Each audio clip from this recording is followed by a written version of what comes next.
Hi, my name's Tom Gadek. I wanted to talk to you today about some of the more technical details, scientific details on how we discovered and developed Lifitegrast as a treatment for ocular inflammation and a disease called dry eye.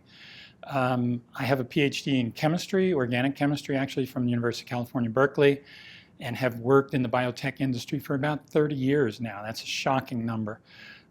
But about 30 years, and about 10 years ago, I co-founded a company called SARcode, and I am the founding CEO and a shareholder in that company, so I do have a vested interest.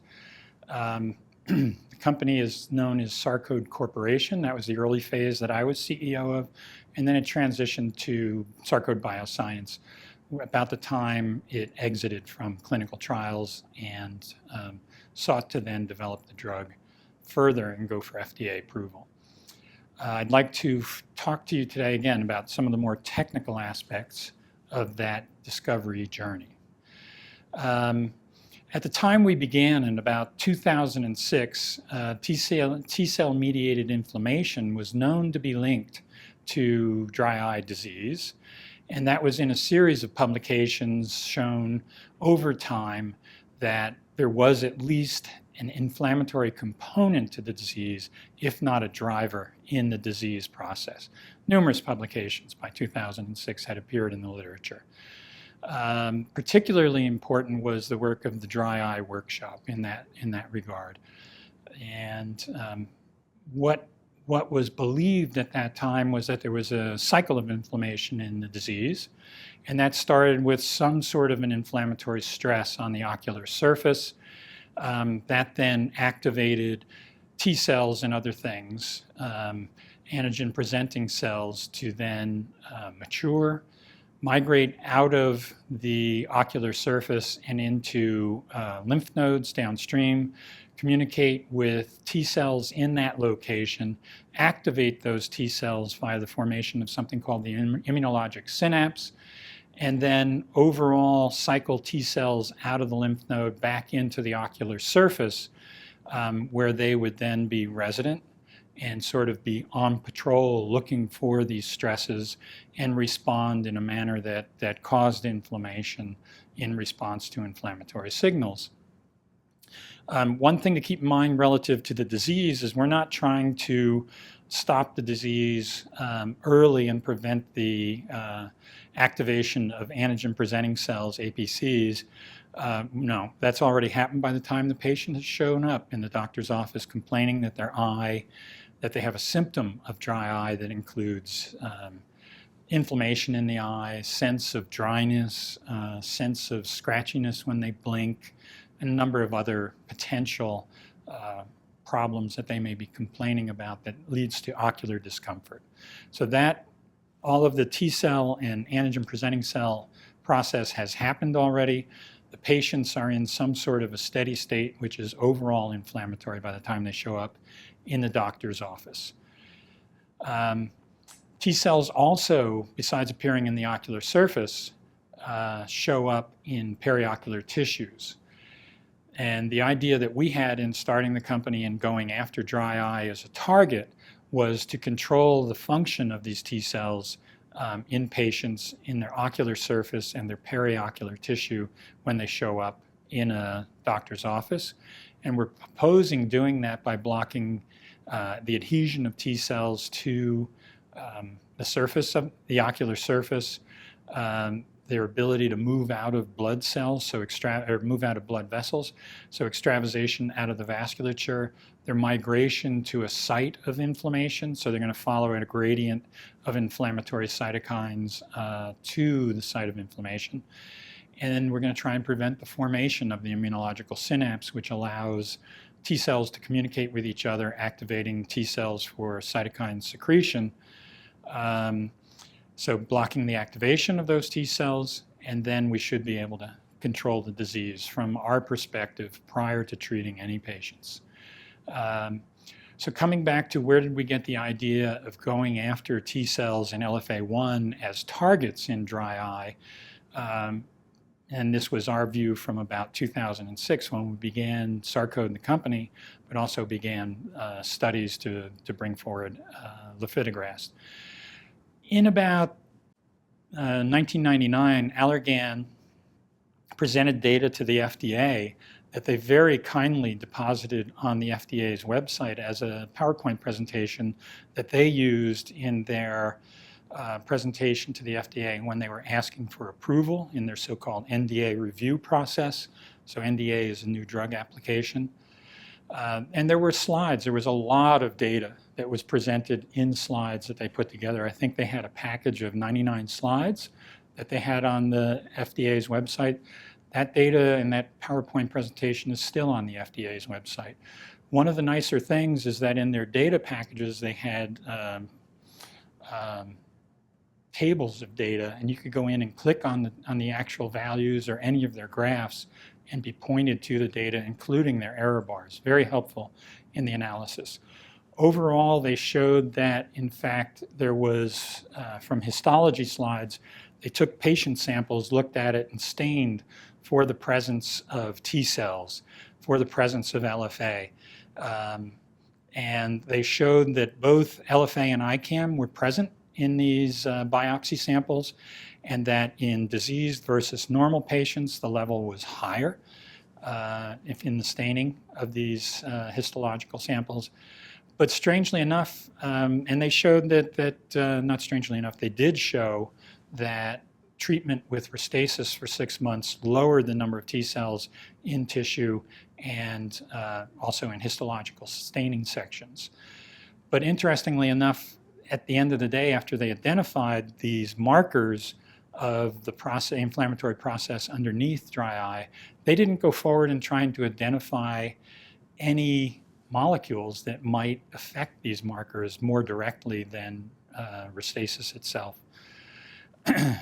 So they did show that Restasis treatment trended to reducing the amount of LFA, reducing the amount of ICAM, reducing the number of T cells in these biopsy samples.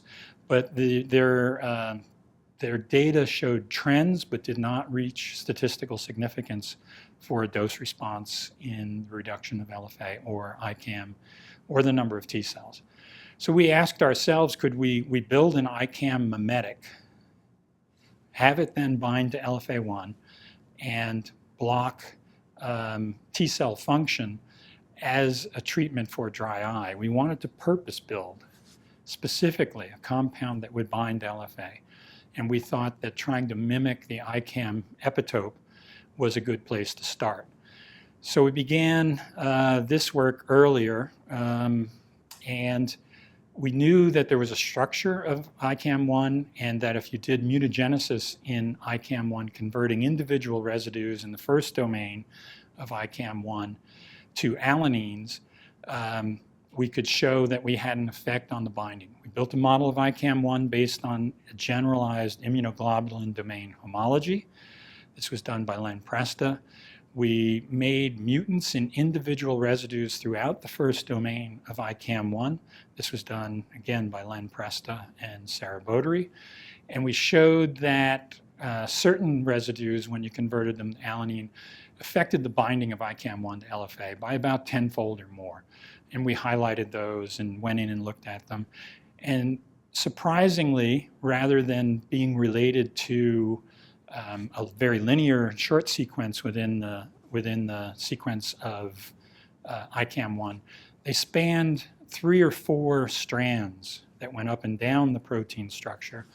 But overall, in size and shape, they led to a footprint about the size of a steroid.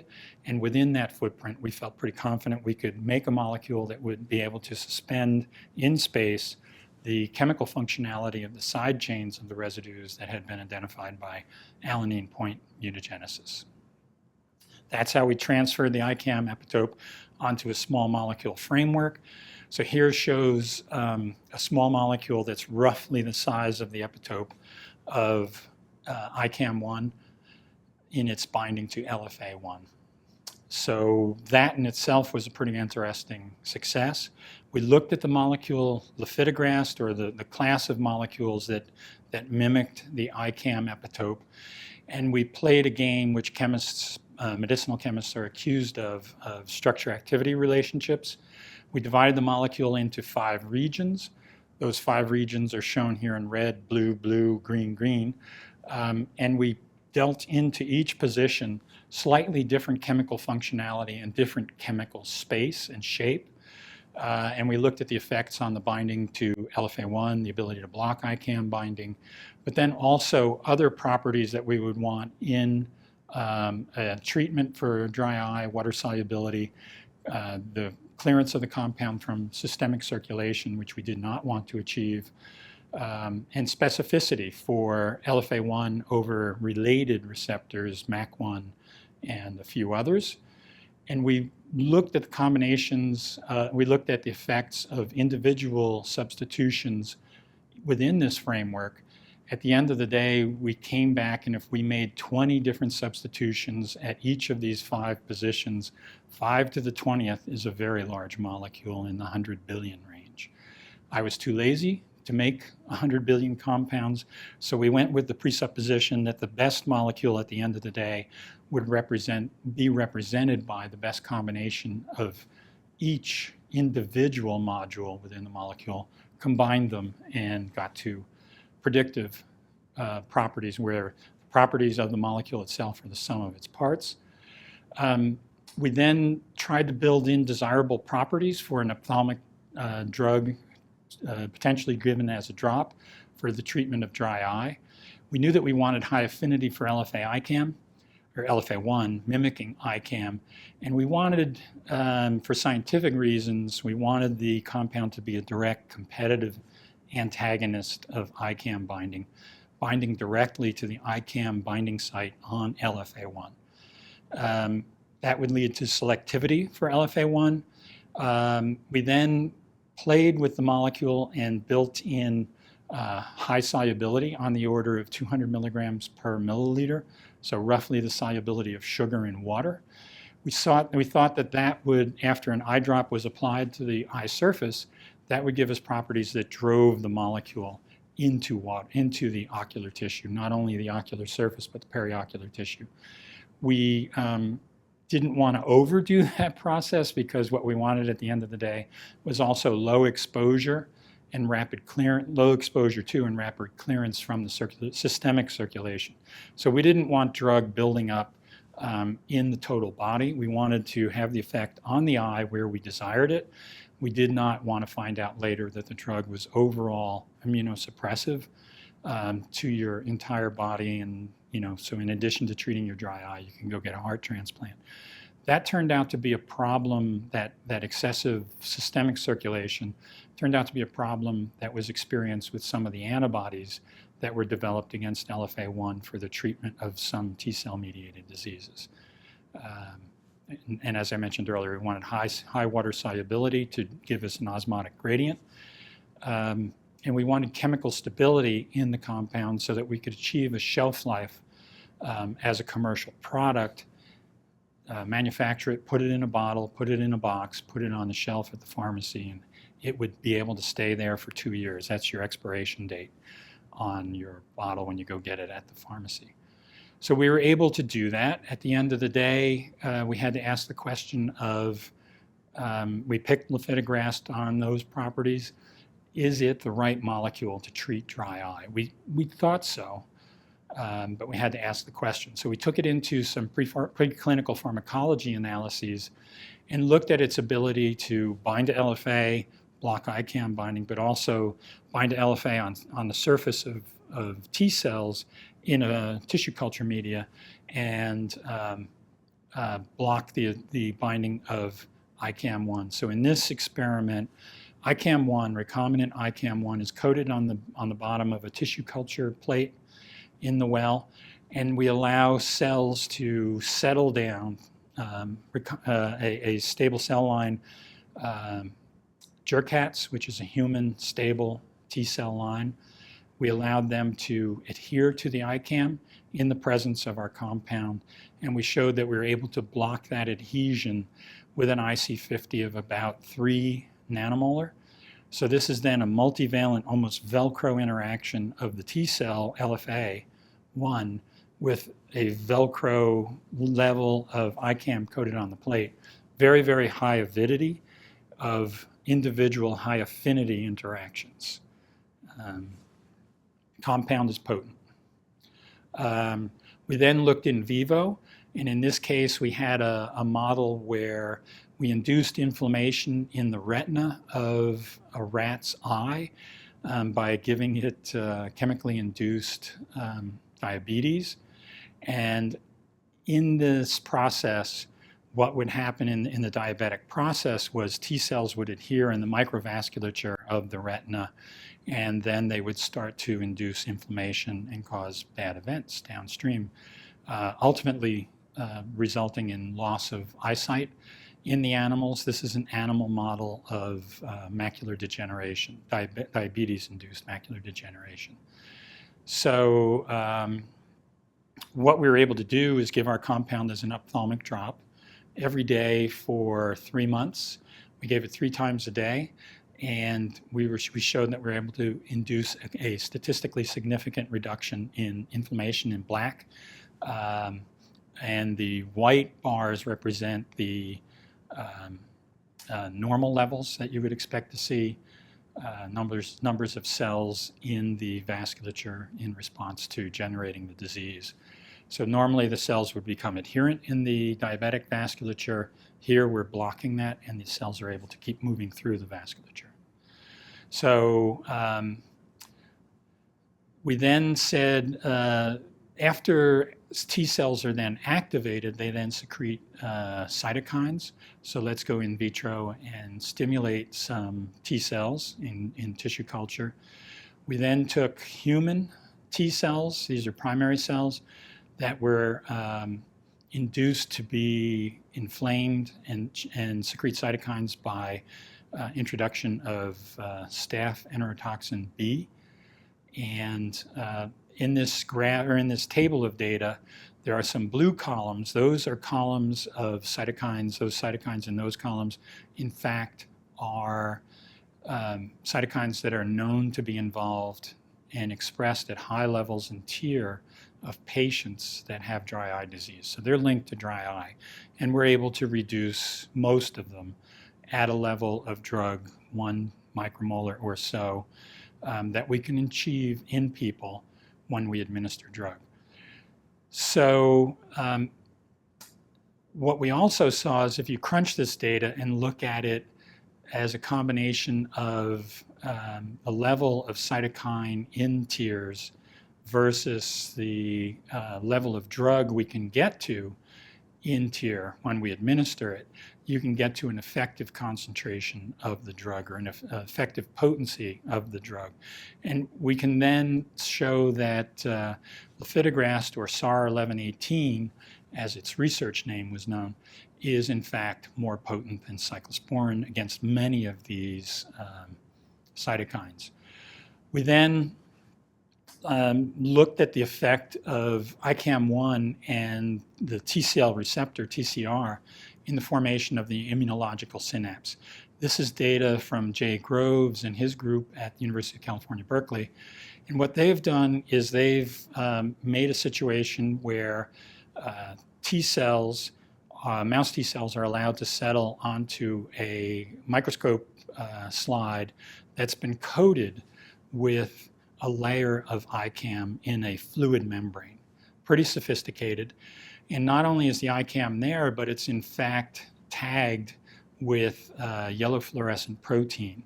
And so they can look at the end of the day and see a green circle or a yellow circle where T cells have arrayed LFA1 and bring in ICAM as color at that location in a central focus of the formation of the immunological synapse. They also are able to stain T cell receptor, or TCR, with an antibody against T cell receptor that is tagged with a red dye. So they then can watch the formation of the immunological synapse in real time on a living cell in a microscope.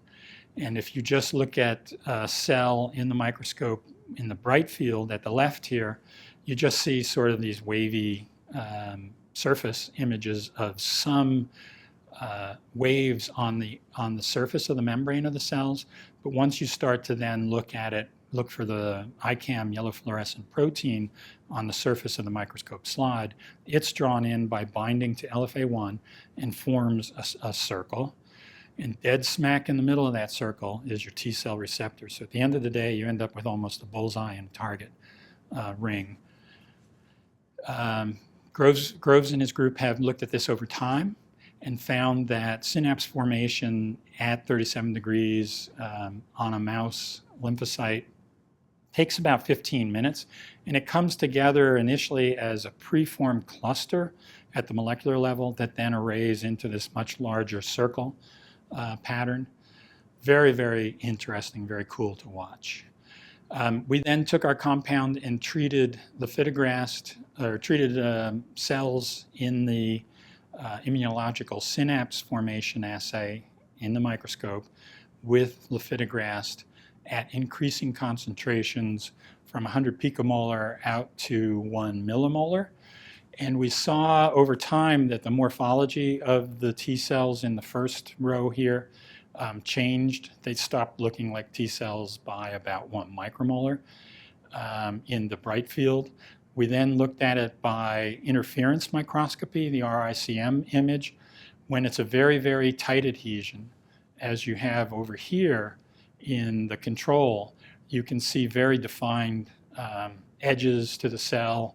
It depends on the closeness of the cell. If it gets more than about, I don't know, 10 angstroms or so, or 10 nanometers above the surface of the slide, you can't really see it very well.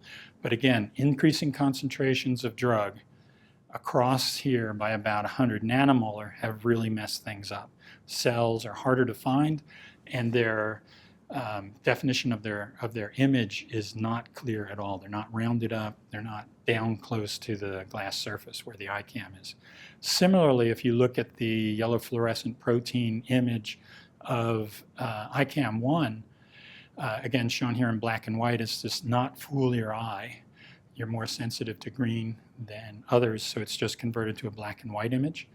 By 100 nanomolar or so, you're seriously screwing things up. Fewer cells are able to find.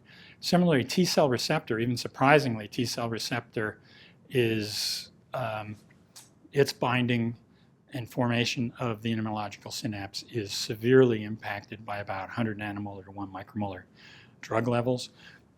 We know from phase 1 clinical trials that 5% Lifitegrast solution, a single drop of that put on the eye gets to levels above 1 micromolar in tear and maintains them for 24 hours or so.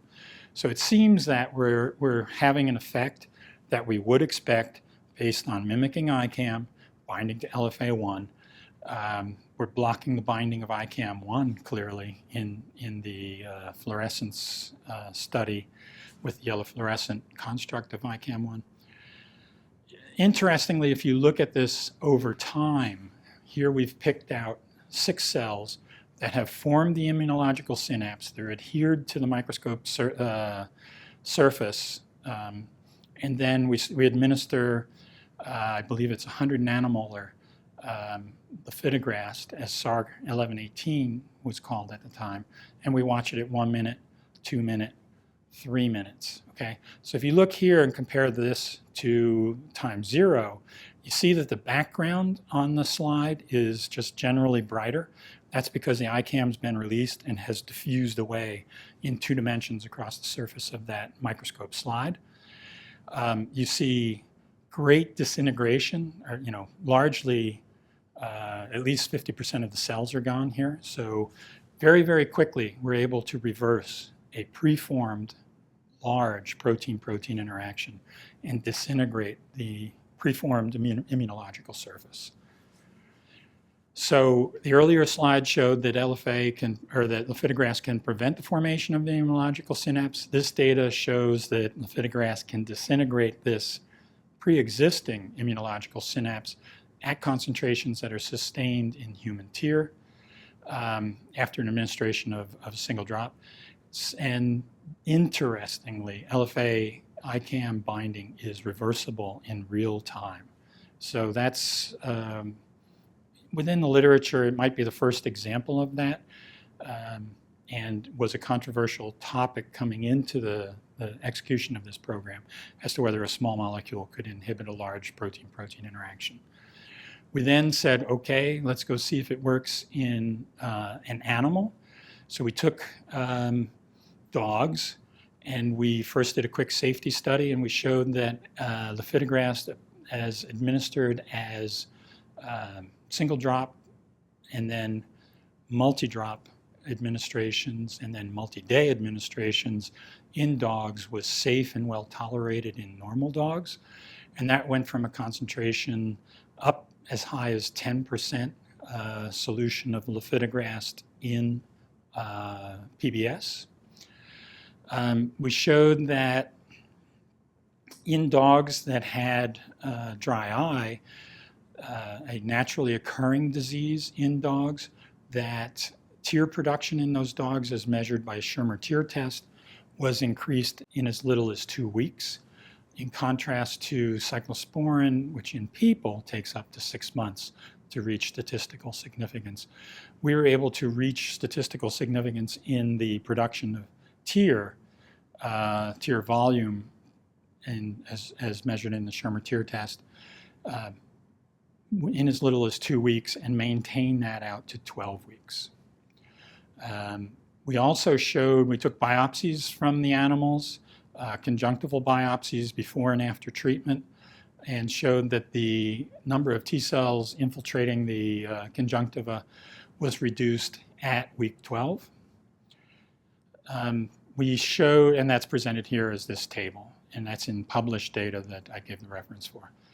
So in summary, the preclinical pharmacology studies have shown that the compound Lifitegrast was designed as an ICAM mimetic. It mimics the epitope of ICAM-1 that is used in the binding to LFA1. As such, it binds to the same binding site. It is a direct competitive antagonist of LFA binding to ICAM-1. We've then optimized compounds that are capable of binding in that manner as a larger family. We've optimized this particular one, Lifitegrast, as a pharmaceutical for delivery to the eye as an ophthalmic drop for the treatment of dry eye. In particular, what I'm saying is that because you drip this right onto the surface of your eye, and that's where there are T cells in residence within 100 nanometers or so of the ocular surface, a very, very short distance. It's very similar to the in vitro studies that we did where we dripped it on cells in culture, and we would expect to see the same effects in there. So overall, the compound performs like an ICAM mimetic, both in vitro and in vivo. It's high affinity for LFA1, and it blocks T cell adhesion at very, very high affinity or low concentrations. It's able to block the binding of ICAM-1 to LFA1. It's able to block the formation of the immunological synapse, which is important for T cell activation. It is able to reverse the formation of a pre-existing immunological synapse in a very short period of time. So that's actually pretty interesting scientifically. It indicates that the drug might act pretty quickly in the clinic in terms of blocking immunological synapse formation, which we're not going to look at, but it should then be effective in reducing cytokine secretions and inflammation at the surface of the eye. It does block T cell activation in vitro, and we've shown that it can block T cell adhesion in vivo and in vitro. It blocks cytokine release. So this whole combination of immunological synapse formulation, blocking ICAM binding, blocking synapse, blocking T cell activation, blocking cytokine release, this flow of events makes a lot of sense, and those events are related to the presence of dry eye disease. And overall, we're able to block T cell adhesion, infiltration of T cells into inflamed tissue. We've shown in vivo that we can block canine dry eye in what was essentially a small clinical trial in 12 dogs that took about a year to execute. But we were able to show that, in fact, we're able to treat canine dry eye, at least the sign, clinical sign of canine dry eye. And overall, in animals, it's safe and well tolerated. So that actually is very important as well. We tested the safety and the tolerability in both dogs and rabbits in vivo. A little bit of studies in mice. So a couple of different species have been shown to be safe and well tolerated. So if you sum it up at the end of the day, the pharmacology preclinically indicates that Lifitegrast appears to be a promising treatment for dry eye. Certainly it works in dogs. We've exhausted the things we can do preclinically, so we think the data looks very positive and it's time to test it in a human trial. So we've bundled up all of the data preclinically, put it into an IND submission or investigational new drug, and we've sent it off as a roughly 10,000 page document to the FDA and have indications that they are happy to let us go forward into a human clinical trial. At this point, I'd like to acknowledge the people who have contributed to everything that I've told you about. I did not do this by myself. In particular, I'd like to acknowledge John Bernier, who was my partner in this conspiracy from the beginning. And he demonstrated his commitment very early on with a similar donation of his own personal funds to keep the company alive until the venture funding came in late 2006. A number of people also helped along the way by letting us have their time and expertise and opinion as we thought about how to position Lifitegrast as an anti-inflammatory T-cell mediated treatment for dry eye. And these in particular included Rod Ferguson, Jeff Dewick, who are venture capitalists, and we use them as a sounding board to try and craft the investment opportunity. They were very, very helpful in giving their time and thoughts along the way, multiple occasions. And then from the clinical expert side of things, Gary Novak and Janine Smith were very, very helpful in discussing how to position this and how to think about this as, an actual clinical treatment for dry eye, how you wanted to find patients, how do you wanted to treat them. So I can't thank them enough. And legal advice as well is always greatly appreciated. So I want to thank you for listening.